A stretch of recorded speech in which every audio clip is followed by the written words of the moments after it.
ఎదగమని మొక్క నీకు చెబుతుంది.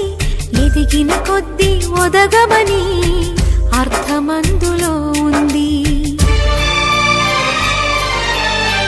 అపజయాలు కలిగిన చోటే గెలుపు పిలుపు వినిపిస్తుంది.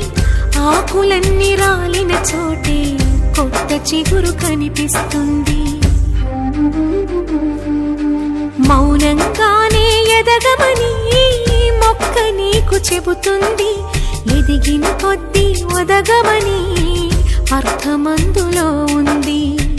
అపజయాలు కలిగిన చోటే గెలుపు పిలుపు వినిపిస్తుంది. ఆకులన్నీ రాలిన చోటే కొత్త చిగురు కనిపిస్తుంది.